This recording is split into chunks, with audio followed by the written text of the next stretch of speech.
I just gave a lecture on strategies for moving us forward. It was called Contemporary Treatment of Multiple Myeloma, and basically I was trying to make 5 points that we need to follow and implement if we're going to move from the current situation of like controlling the disease to a situation where you get some like really good outcome, 10-year survival, 15-year survival and beyond for the majority of patients.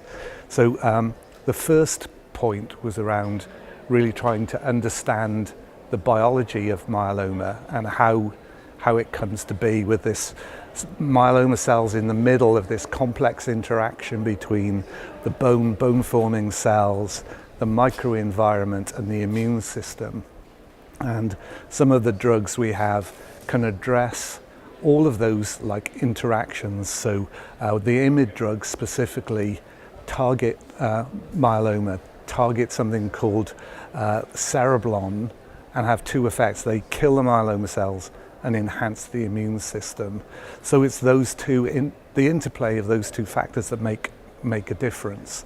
And so they combine well, so you can design, I call it kind of crazy English, but synergistic cassettes of treatment that can overcome resistance. And then you use those cassettes, follow the response of patients, and if you don't get a response, you swap to one of the other cassettes. So that way you should get most people to a complete response, which is at some level a prerequisite for a cure. The good thing about this meeting is the last years we've seen immune active agents that combine well with the drugs that we have. So if we can use the immune system, that we should get even more responses. And so the interesting drugs in that respect are the CAR T cells, which we've heard a lot about, bispecific antibodies that engage T cells to the myeloma cells and cause them to die, overcome resistance, and antibody-drug conjugates that deliver a toxin to the myeloma cells. So that's the third point, I think. Then we need new endpoints. So we're doing well with low-risk disease, and we're at a point where to design new studies to find clinically meaningful improvements, you need hundreds and hundreds of patients. You need a median follow-up of 5 to 7 years. And so our rate of progress is going to slow. And so the response is the answer to that. You can use the achievement of a deep response as a predictive biomarker for long-term outcome and survival. So that really is kind of a number of points that get us further along the way. But when you understand the biology of myeloma, you realize myeloma is not a single disease. It's maybe 6 diseases, maybe 12 diseases, all of which have different characteristics and provide you with a target for your therapy.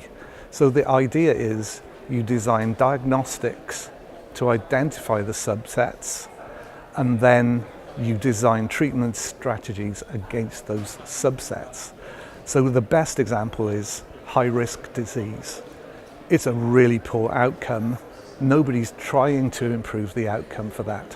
So if you could find it, you could explore different treatments. So we've defined a group by biallelic deletion of p53 and amplification of 1q on ISS3, which constitutes 6% of all newly diagnosed cases. So they really do very poorly with all modern treatments. So the aim is that we could explore these immune therapies for those 6% of patients. Their median survival is only 2 years. So you can do a lot of studies, do a lot of exploration, and find a solution for those patients if you really try to do it. And so that was really the conclusion, is that in the future rather than this monolithic one-size-fits-all approach to treatment, we'll have a way of splitting it, targeting treatments to those subgroups, doing trials in those subgroups, and then really move forward at the pace we're used to and bring more patients from no cure disease control to cure, long-term outcome, survival, good quality of life. So that was the purpose of the talk.